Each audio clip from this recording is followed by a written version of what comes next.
People don't understand it. Why don't you just eat? It should be easy, right? Just don't throw up anymore. What's the problem? It seems like it should be very simple, but it's not. What I've come to believe over 11 years is that eating disorders serve a function. They have a purpose. There's a reason why people starve themselves. There's a reason why they binge and purge. And those reasons differ from person to person, but there always are reasons. And the reasons are usually tied to a very important need that we have in our life. And one of my jobs as a psychologist is to try to understand what need that fulfills. If I can't understand what the eating disorder is giving the person, it's hard to help them replace it. Because we tend not to give up things that are working. Let me give you an example to make it a little bit more clear. Suppose someone lives in a family where they feel like no one listens to them. They're not heard. Perhaps they have a sibling who is a star gymnast. And they have feelings and concerns in the family that no one pays attention to.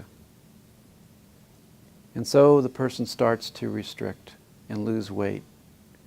And suddenly somebody notices, aren't you losing a little too much weight? They're noticing. And then as they get that reinforcement, someone's noticing, they do it a little bit more. And what they want is a voice in their family. They want to be able to be heard. They want to be important. And there's nothing wrong with that. In fact, that's a very healthy thing. The problem is, the only way they know how to get that is by having an eating disorder.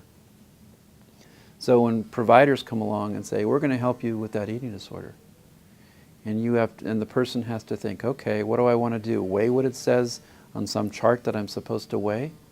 Or do I want to have a voice in my family? Well, it's pretty clear cut. I'd rather have a voice in my family than what some chart is telling me to weigh. There can be lots of other reasons.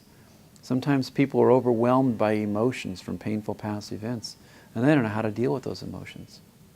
The eating disorder begins to distract them from the emotions. It begins to give them a way of coping and suppressing those emotions, keeping them in check. Or perhaps they have a need to accomplish something. And everybody at school is trying to be thin. But I can do it. Not only can I do it, I can do it to a point where everybody notices. Eating disorders always serve a function and a purpose. It's not always clear what that purpose is, but it's there. And underneath the eating disorder, we will always find a need that's not being met. And it's very critical to take the eating disorder seriously and the need seriously, and listen and understand and find new ways of meeting that need that are healthy and not destructive.